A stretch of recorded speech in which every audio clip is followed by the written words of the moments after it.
put with the Jews, Ben Shapiro, like I say, when they go through an election like this and everything gets cleaned up and it's on to autopsy, the right is always going to return to some form of xenophobia or racism, or xenophobic racism, or racism tinged with xenophobia. And here is Ben Shapiro, now just all of a sudden, again, sort of on this, still need to revisit the Civil Rights Act of 1965. Here we go.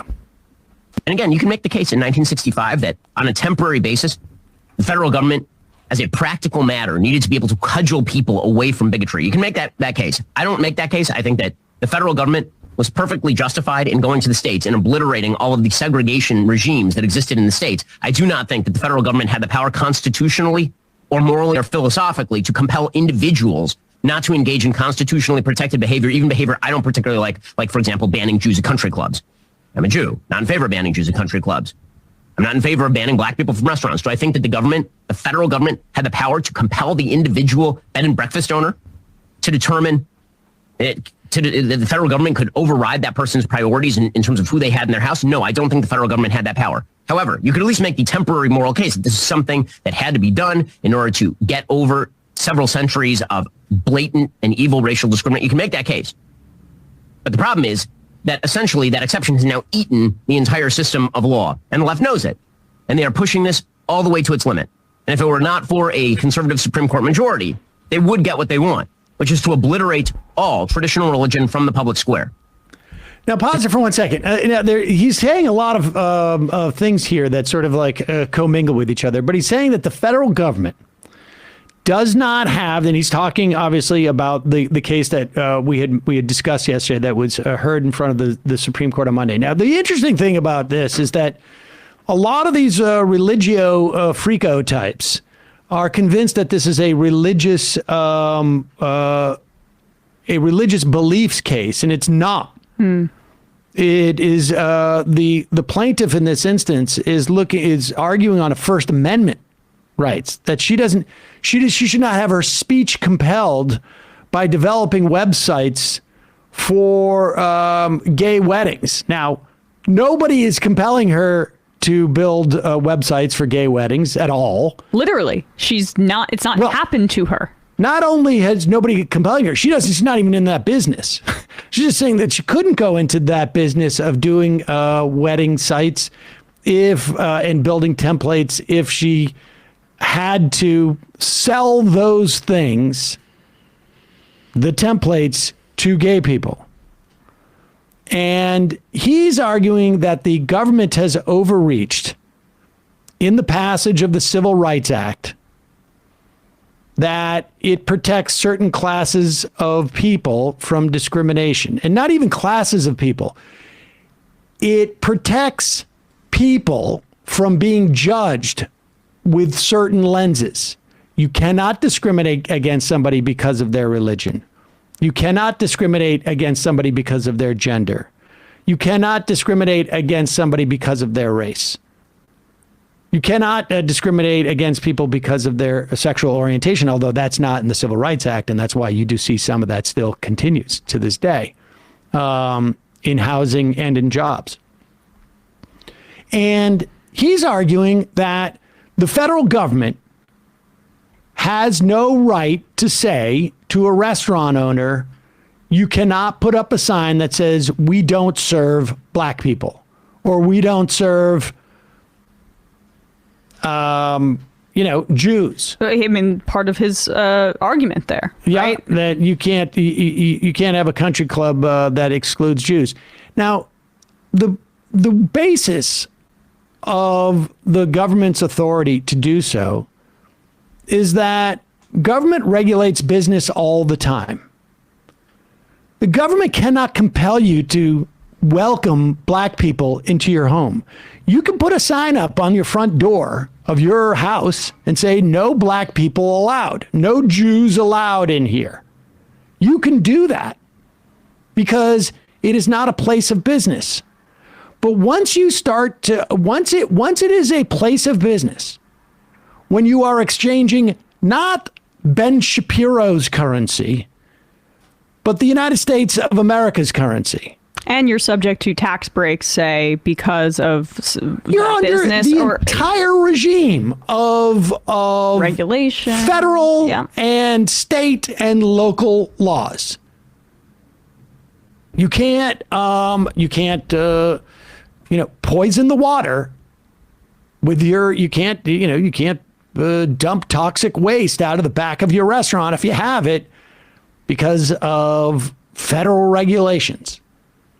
You are subject to the laws of this country, and your business is doing business under the auspices of the laws of this country.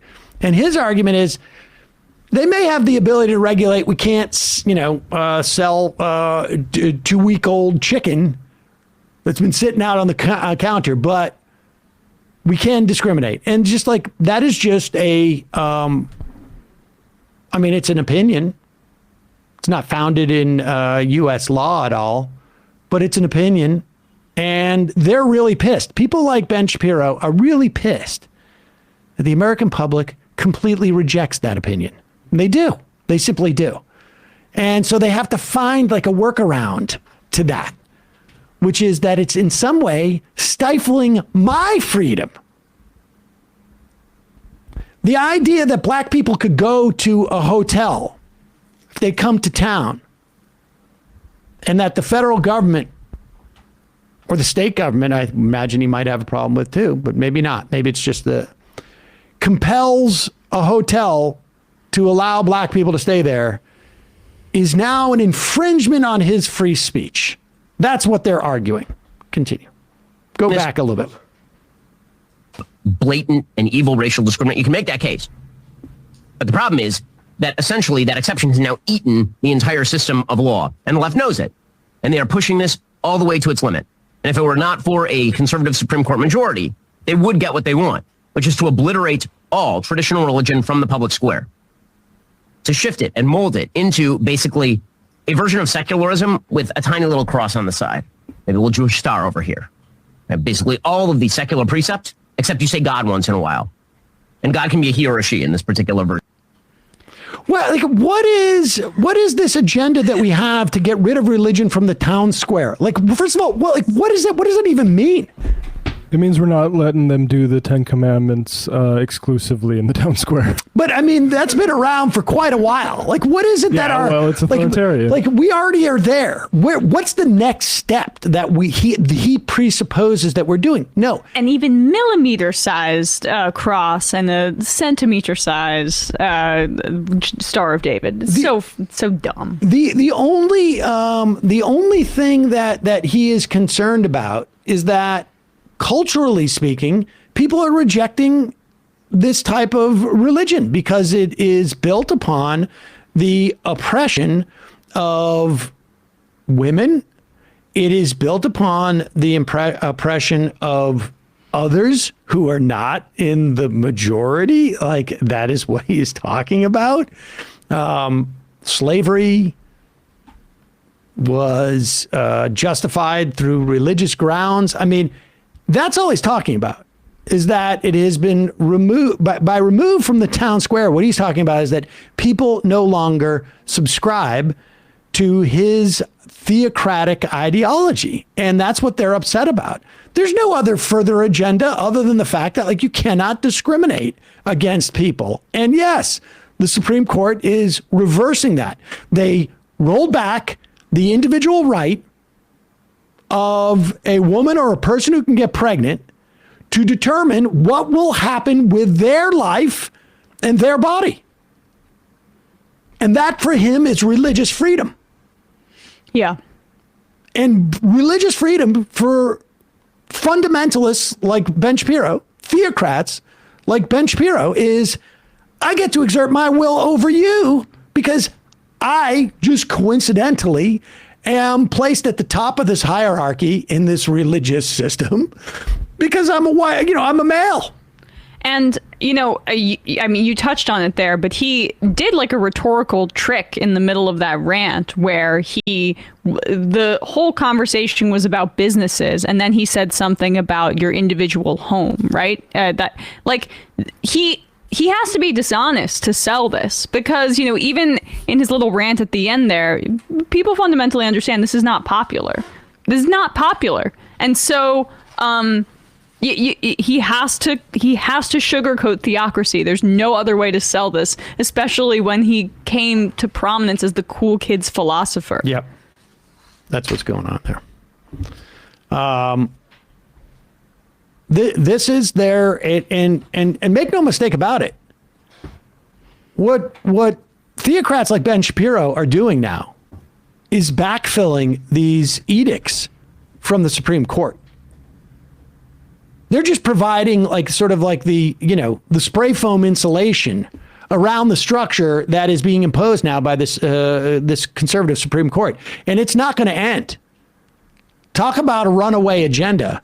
We are watching a hijacking of American society and the regime of rights that we have had in this country for the past 60 some odd years by basically 5 votes on the Supreme Court.